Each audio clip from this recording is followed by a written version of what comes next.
నిన్నటి అనువాదం చివరిలో ఆగిపోయింది కాబట్టి అది కొనసాగించి తర్వాత భాగవతం ప్రారంభిద్దాం.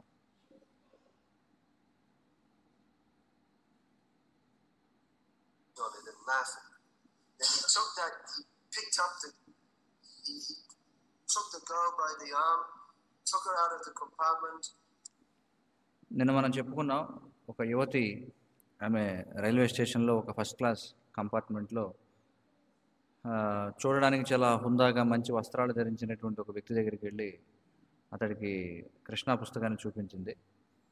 చూపిస్తే అతడు వెంటనే చేతిలోంచి ఆ పుస్తకాన్ని లాక్కొని దాన్ని చింపేసి నేల మీద పడేసి దాని పైకి ఎక్కి తొక్కాడు. అది మాత్రమే కాకుండా ఎవరైతే పుస్తక వితరణ చేయడానికి వచ్చిందో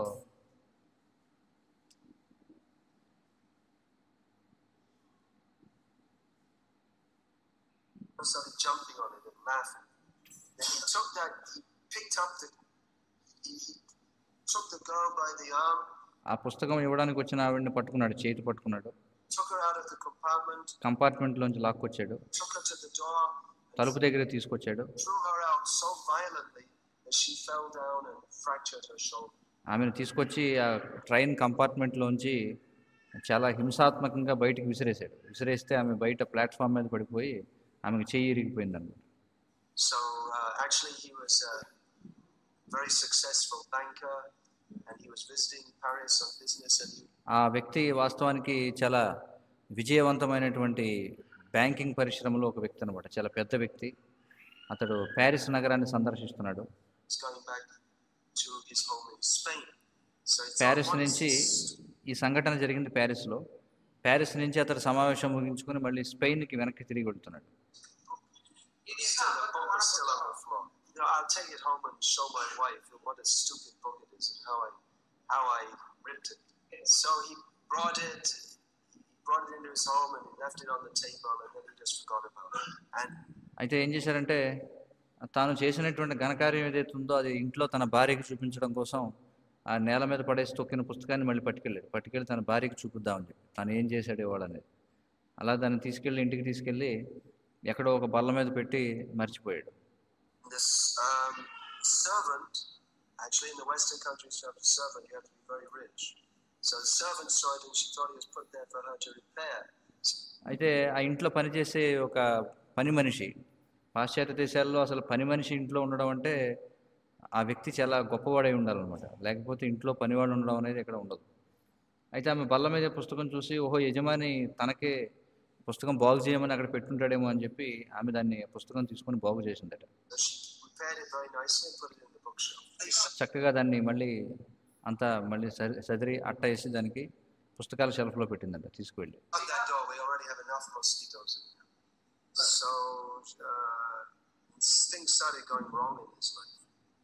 అయితే ఆ వ్యక్తి ఎవరైతే ఉన్నాడో అతని జీవితంలో పరిస్థితులు మారిపోయాయి, అన్నీ కూడా అతనికి చెడు కాలం దాపురించింది. అతని భార్య కార్ యాక్సిడెంట్లో చనిపోయింది.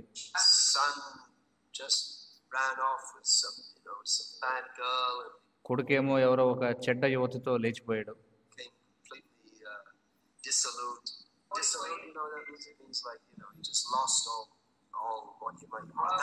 అతని జీవితం అంతా కూడా చాలా దారుణంగా అయిపోయింది అనమాట. ఒక్కడే అయిపోయాడు, దిగాలుగా అయిపోయాడు. So he was, he's rich, but he's got very successful, but he's just at home alone. అతడు చాలా ధనవంతుడు, వ్యాపారంలో చాలా విజయం సాధించాడు, కానీ ఇంట్లో మాత్రం ఏకాకిగా అయిపోయాడు. Just feeling so miserable. జీవితంలో చాలా దుఃఖపరంగా అయిపోయింది అతని పరిస్థితి. Thinking of committing suicide. ఇక ఆత్మహత్య చేసుకుందాం అనుకున్నాడు. And then guess what? Somehow or other అప్పుడు ఏం జరిగిందో ఊహించండి. saw that book on the bookshelf and he went, ఏదో విధంగా మొత్తానికి ఆ పుస్తకాల అరలో ఆ పుస్తకాన్ని చూశాడు. what's that book say? ఏమిటి ఆ పుస్తకం చూద్దామని చెప్పి అనుకున్నాడు. He looks at it, oh, that's a strange book. అది చూస్తే చాలా విచిత్రంగా అనిపించింది పుస్తకం. Very funny looking book. It's not the చూడడానికి చాలా వినోదాత్మకంగా ఉన్న పుస్తకం అది. book I read. Anyway, నేను ఇప్పుడు కూడా చదివే పుస్తకాలు లాంటిది కాదు ఇది అనుకున్నాడు. he started to read it and he got సరే ఏదోట్లే ఇంకా అని చదవడం మొదలుపెట్టాడు ఆ పుస్తకాన్ని. such comfort from reading about Krishna. He felt his empty life becoming filled. అయితే ఆ కృష్ణ పుస్తకాన్ని చదువుతూ ఉంటే అతనికి పూర్తిగా శూన్యం అయిపోయిన తన జీవితంలో మళ్ళీ కొత్తగా ఆశలు చిగురించడం మొదలయ్యాయి అన్నమాట. అంటే జీవితంలో ఏదో కొంత ఆనందం అనేది మొదలైంది అతనికి. He remembered how he got the book and how అతడు గుర్తు చేసుకున్నాడు, అసలు ఆ పుస్తకం తన వద్దకు ఎలా వచ్చిందనే విషయాన్ని గుర్తు చేసుకున్నాడు. demoniac he was. So తాను ఎంత అసురుడిగా ప్రవర్తించాడో గుర్తు చేసుకున్నాడు. this was a few years later. He went back to Paris to అతను మళ్ళీ కొద్ది సంవత్సరాల తర్వాత ప్యారిస్ వెళ్ళాడు వెనక్కి. find that devotee he had so badly treated. తాను ఏ భక్తురాలి పట్ల చాలా అసంబద్ధంగా ప్రవర్తించాడో ఆ భక్తురాలను కనుక్కోవడానికి ప్యారిస్ వెళ్ళాడు. And he fell at her feet and begged for forgiveness. వెళ్ళి ఆమెను కలుసుకొని ఆమె పాదాల మీద పడి క్షమాపణ వేడుకున్నాడు. You were doing such a compassionate service and I treated you so badly. అతడు అన్నాడు, మీరు ఎంతో కృపతో చాలా గొప్ప సేవ చేస్తున్నారు, కానీ నేను మిమ్మల్ని మీ పట్ల చాలా అసంబద్ధంగా ప్రవర్తించాను. So he started associating with devotees regularly. ఇక అతడు క్రమం తప్పకుండా అక్కడ ఉన్న భక్తులతో సాంగత్యం చేయడం మొదలుపెట్టాడు. And even though he was such a major figure in the banking world, he మరి అతను బ్యాంకింగ్ ప్రపంచంలో చాలా పెద్ద వ్యక్తి అయినప్పటికీ joined the temple full time. అతడు మందిరంలో పూర్తి సమయం సేవకుడిగా చేరిపోయాడు ప్యారిస్లో. In San Diego in California, there was a man అతడు చేరిపోయాడు మందిరంలో. అమెరికాలో శాన్ డియోగోలో ఒక వ్యక్తి ఉన్నాడు. who thought I have to commit suicide. ఇది వేరే ఇంకొక వృత్తాంతం చెప్తున్నారు, ఏ విధంగా ఒక వ్యక్తి పుస్తకం ఎలా జీవితాన్ని మార్చింది. మరొక వ్యక్తి అమెరికాలో శాన్ డియోగోలో ఉన్నటువంటి ఒక వ్యక్తి ఆత్మహత్య చేసుకుందాం అనుకున్నాడు. His life was just too bad. ఎందుకంటే అతని జీవితం పూర్తిగా చెడిపోయింది అనమాట. So he went to his library and got the book on how to commit suicide. గ్రంథాలయానికి వెళ్ళి ఆత్మహత్య చేసుకోవడం ఎలా అనే ఒక పుస్తకాన్ని తెచ్చుకున్నాడు చదవడానికి. 100 ways to commit suicide. ఆ పుస్తకం దేని గురించి అంటే 100 రకాలుగా ఆత్మహత్య ఎలా చేసుకోవచ్చు అనే దాని గురించి. They have books like there are books. And he decided మరి అలాంటి గ్రంథాలు కూడా ఉన్నాయన్నమాట. కాబట్టి నిర్ణయించుకున్నాడు ఆత్మహత్య చేసుకుందాం. that this is the best way. It's very it's not very painful. Is that you get your car in your garage. కాబట్టి ఉన్న 100 ఆత్మహత్య చేసుకునే విధానాల్లో చాలా నొప్పి తక్కువగా ఉండే, తెలియకుండా చచ్చిపోయే విధానం ఏమిటని వెతికితే మొత్తానికి కూడా దొరికింది. ఏమిటంటే కారుని గ్యారేజ్లో పెట్టి and you put a pipe on the exhaust. బయటికి పొగొచ్చే పైప్ ఉంటుంది కదా, దానికి ఒక పైప్ తగిలించి అంటే ఇంజిన్ ఆన్ చేసి బయటికి పొగొస్తుంటుంది కదా, ఆ పొగొచ్చే గొట్టానికి మరొక గొట్టం తగిలించాలి. And then you put it in through the window and close all the windows. So దాన్ని ఏం చేయాలంటే ఆ గొట్టం తీసుకొచ్చి కారు లోపలికి పెట్టాలన్నమాట. పెట్టి అన్ని కిటికీలు మూసేయాలి. all the exhaust fumes come inside the car. ఆ విధంగా బయటికి వెళ్ళే పొగ అంతా కూడా కారు లోపలికి వస్తుంది అనమాట.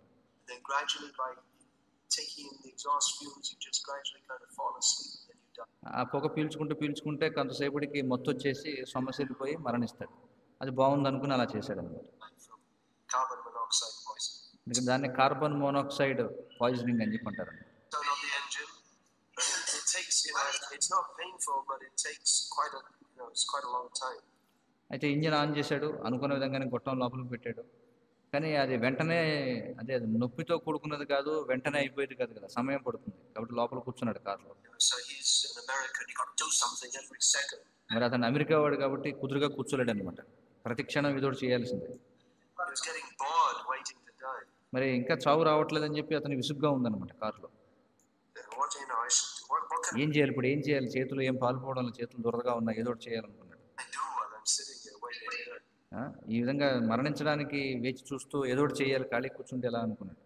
So he opened up the what do you call that? In the dashboard there's the cupboard, and saw there's some book. Which book?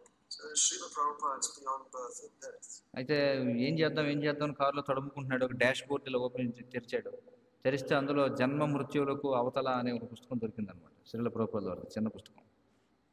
So he started reading it. ఆ పుస్తకం చదవడం మొదలు పెట్టాడు. He read one page, he read two ఒక page చదివాడు, 2 పేజీలు చదివాడు. pages. He put the book down. Then he opened the window, took out the pipe, disconnected it. మరి 4-5 పేజీలు చదివిన తర్వాత ఆ పుస్తకం మళ్ళీ ఇలా మూసి వెంటనే ఇంజిన్ ఆఫ్ చేసి అద్దాలు తింపేసి గొట్టం బయటికి తీసాడు. He looked for the address of the ISKCON Center in San Diego. ఆ పుస్తకంలో ఉన్న అడ్రస్ చూశాడు, ఎక్కడి నుంచి ఏంటుంది. శాన్ డియోగోలో హరే కృష్ణ మందిరం అడ్రస్ ఉంది అందులో. Pacific Drive. went in the temple and said, "Give me all your books." And అక్కడ దగ్గరలోనే ఉందన్నమాట మందిరం. వెంటనే కారు వేసుకుని మందిరానికి వెళ్ళాడు. వెళ్ళి మీ దగ్గర ఉన్న పుస్తకాలన్నీ నాకు కావాలని చెప్పి తీసుకున్నాడు. told me everything about Krishna consciousness. Krishna చైతన్యం గురించి అన్ని విషయాలు తెలుసుకోవాలని అనుకున్నాడు. So, of course, it's not always so spectacular, but this అయితే book ప్రతిసారి కూడా మనం ఇచ్చే ప్రతి పుస్తకం కూడా ఇలా అద్భుతాలను సృష్టించిందని చెప్పలేము. కానీ ఈ పుస్తకం మాత్రం ఆ విధంగా అద్భుతం జరిగింది అంటున్నారు. distribution is very auspicious. మొత్తానికి ఇక్కడ విషయం ఏంటంటే పుస్తక వితరణ అనేది ఎంత మంగళప్రదమైనది అనే దాని గురించి. Any, like realizations or good experiences or interesting stories you have while distributing books, please tell our devotees. కాబట్టి మీరు పుస్తక వితరణ చేస్తున్నప్పుడు మీకు ఎదురైన ఆసక్తికరమైనటువంటి సన్నివేశాలు, ఆశ్చర్యకరమైన సన్నివేశాలు, ఇలాంటివి మీ యొక్క అనుభవాలన్నీ కూడా భక్తులతో పంచుకోండి. In the temple, and we'll put it in English, and there's a conference on email. కాబట్టి అలాంటివన్నీ కూడా మీరు చెప్తే దాన్ని ఇంగ్లీష్లోకి తర్జుమా చేసి ఒక ఆన్లైన్ సదస్సు ఒకటి ఉందన్నమాట ఈ పుస్తక వితరణ గురించి. Conference where not all, but some of the interesting stories from book distribution all over the world. ప్రపంచవ్యాప్తంగా జరిగినటువంటి పుస్తక వితరణ నుండి ఆసక్తికరమైన విషయాలను కూడా అక్కడ పొందుపరుస్తారు. Given them. So let's share our realizations and experiences with devotees all over కాబట్టి ప్రపంచవ్యాప్తంగా ఉన్న భక్తులతో మన సాక్షాత్కారాలు, మన అనుభవాలను పంచుకుందాం. the world. Did you hear that, Madhavananda? Then all the devotees from around the world will know that there's a town in Tamil Nadu called Vellore. అప్పుడు భక్తుగా స్వామి వారు చెప్తున్నారు, ఆ విధంగా మీరు పంచుకుంటూ ఉంటే అప్పుడు ప్రపంచంలో ఉన్న భక్తులందరికీ తెలుస్తుంది వెల్లూరు అనే ఒక మందిరం ఉందని. Prabhupada's movement is going on there also. అక్కడ కూడా ప్రభుపాద గారి ఉద్యమం కొనసాగుతుందని తెలుస్తుంది. You can get the blessing, you can ask for the blessings of devotees మీరు భక్తుల యొక్క ఆశీర్వాదాలను అడగొచ్చు. all over the world. ప్రపంచవ్యాప్తంగా ఉన్న భక్తులు ఎవరైతే శ్రీల ప్రభుపాద వారి గ్రంథాల వితరణ చేస్తున్నారో వారి ఆశీర్వాదాలను పొందవచ్చు. Some devotees have been distributing for more than 30 years, కొంతమంది భక్తులు 30 సంవత్సరాలకి పైగా పుస్తక వితరణ చేస్తున్నారు. 40 years regularly 40 సంవత్సరాలు ప్రతిరోజు కూడా distributing Prabhupada's books. ప్రభుపాద వారి పుస్తకాల వితరణ చేస్తున్నారు. Some devotees in America, కొంతమంది భక్తులు తమ జీవితాంతం పుస్తక వితరణ చేస్తూనే ఉన్నారు. Prabhupada disciples, they're old now, but they're still going out practically every day. Srila Prabhupada వారి శిష్యులు కొంతమంది ఉన్నారు, వాళ్ళు ముసలివాళ్ళు అయిపోయారు, కానీ ప్రతిరోజు కూడా వాళ్ళు పుస్తక వితరణ కొడుతున్నారు. Brigupati in Los Angeles, Nidra, Los ఏంజలస్లో Bhrigupati Prabhu, they come to mind. Vijay, Nidradevi Mataji, Vijay Prabhu, so many great souls. వీళ్ళందరూ కూడా మహాత్ములు అనమాట. They don't have to worry about whether they're going back to Godhead or not. వాళ్ళకి ఏమీ దిగులు లేదు మనం భగవద్ధామానికి వెళ్తామా లేదా అని. They're already there. వాళ్ళు ఇప్పటికే భగవద్ధామాలు ఉన్నారు కాబట్టి. They're getting so much mercy from Chaitanya Mahaprabhu and Srila Prabhupada. వారు చైతన్య మహాప్రభు నుంచి, శ్రీల ప్రభుపాద వారి నుంచి ఎంతో కృపను పొందుతున్నారు. Hare Krishna. Anything else? Hare Krishna. ఇంకేమన్నా Anything ఉందా? else means Sharira Vidyajal. Everyone likes that. Everyone likes that song. కాబట్టి తర్వాయి కార్యక్రమం ఏమిటంటే శరీర విద్యాజాలు. అంటే ఏమిటి? ప్రసాదం స్వీకరించడం. ఈ పాట అందరికీ ఇష్టం అని చెప్పి అంటున్నారు. Body is a lump of ignorance. Yeah, but ఈ శరీరం అనేది ఈ అవిద్యాజాలం. we're going to take prasada. అవును, కానీ ప్రసాదం మాత్రం తిందాం. That's very important also. ఎందుకంటే ప్రసాదం తినడం కూడా చాలా ముఖ్యం. Chaitanya Mahaprabhu said, "Phalo na khaive." Don't eat Chaitanya Mahaprabhu చెప్పారు, భలో నా కాయి, nice. చక్కటి ఆహారాన్ని తినొద్దని చెప్పారు మహాప్రభు. And Prabhupada said, "Take prasad. కానీ ప్రభుపాద ఏమన్నారు, లేదు ప్రసాదం తీసుకోండి అని చెప్పారు. As much as delicious prasad." రుచికరమైనటువంటి ప్రసాదాన్ని స్వీకరించండి అని చెప్పారు Prabhupada. Most people can't even begin to understand any philosophy about Krishna consciousness. ఎందుకంటే ఎక్కువ శాతం మందికి అసలు కృష్ణ చైతన్య తత్వాన్ని అర్థం చేసుకోవడమే ప్రారంభించలేరు చాలా మంది. Sometimes I had the experience in the Western countries trying to కొన్నిసార్లు నాకు పాశ్చాత్య దేశాల్లో పుస్తక వితరణ చేస్తున్నప్పుడు అనుభవం ఉంది. preach. People just so stupid. ప్రచారం చేయడానికి ప్రయత్నం చేస్తున్నప్పుడు నాకున్న అనుభవం ఏమిటంటే జనులు ఎంత మూఢులుగా ఉంటారంటే They can't understand. Once I was trying to explain about the soul in the body, just like the driver in the car.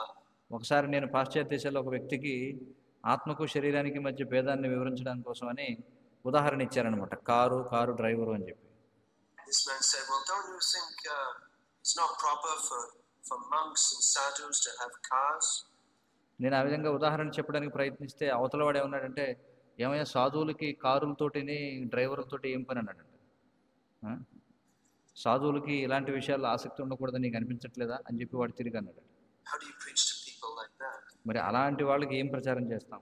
Give them prasadam. అలాంటి వాళ్ళకి ప్రసాదం ఇవ్వండి సరిపోతుంది. That's maybe another reason why in Australia people like us so much. అందుకేనేమో ఆస్ట్రేలియాలో మన వాళ్ళంటే జనానికి చాలా ఇష్టం అట. We distributed lots of prasadam. ఎందుకంటే అక్కడ చాలా పెద్ద ఎత్తున ప్రసాదాన్ని పంచిపెడుతుంటారు. Once in Belfast in Ireland, which is a small city, it's just ఒకసారి ఐర్లాండ్లో బెల్ఫాస్ట్ అనేటువంటి ఒక చిన్న ప్రదేశం ఉంది. less than 3 lakhs population. అక్కడ 3 లక్షల కంటే తక్కువ జనాభా ఉంటారు. But it's famous because there was fighting there for so many years. అక్కడ బెల్ఫాస్ట్లో ఎన్నో సంవత్సరాల నుంచి యుద్ధం జరుగుతున్నందుకు అది ప్రసిద్ధి చెందింది. So once after Mangalati, I went outside for chanting. There's నేను ఒకసారి మంగళారతి తర్వాత బయటికి వెళ్ళాను జపం చేసుకుందామని. still dark. అంటే ఇంకా చీకటిగానే ఉంది అప్పుడు. So day and night there's soldiers patrolling around అక్కడ రాత్రింపగళ్ళు సైనికులు పహారా కాస్తుంటారనమాట రోడ్ల మీద, the city, especially at night. So I was ముఖ్యంగా రాత్రి సమయంలో. just walking in the dark. There were these street lights, and then two అయితే నేను రోడ్డు మీద నడుస్తూ ఉన్నాను, అక్కడ వీధి దీపాలు, విద్యుత్ దీపాలు ఉన్నాయి. soldiers came out of the shadow and said, What are you doing? And నేను జపం చేయడానికి రోడ్డు మీదకి వెళితే అక్కడ ఉన్నటువంటి సైనికులు బయటకు వచ్చి, ఏమిటయ్యా ఈ సమయంలో నువ్వేం చేస్తున్నావు అని అడిగారు. I said, well, I'm a Hare Krishna devotee and I'm chanting Hare Krishna. నేనేమన్నానంటే నేను హరే కృష్ణ భక్తుడిని, నేను హరే కృష్ణ జపం చేస్తున్నానని చెప్పాను. And one of the soldiers was trying to say, yeah, I know Hare Krishna. అందులో ఆ బృందంలో ఒక సైనికుడు అన్నాడు, హరే కృష్ణ వాడు నాకు తెలుసులే, They have great vegetarian food. వాళ్ళ దగ్గర శాకాహార భోజనం అద్భుతంగా ఉంటుందన్నాడు. Australia, our movement is famous for what they call vegetarian food, but actually ఆస్ట్రేలియాలో వాళ్ళు హరే కృష్ణ వాళ్ళు అంటే శాకాహార భోజనం పెట్టడానికి చాలా ప్రసిద్ధి చెందిన వాళ్ళు అనమాట. అంటే వాళ్ళ దృష్టిలో ప్రసాదం అంటే శాకాహార భోజనం. it's prasadam. Hare Krishna. Srila Prabhupada ki jai. Srila Prabhupada కీ జై, Srimad Bhagavad Gita ki jai. Bhagavad Gita కీ జై. పరమ పూజ్య భక్తిగా స్వామి మహారాజ్ కీ జై.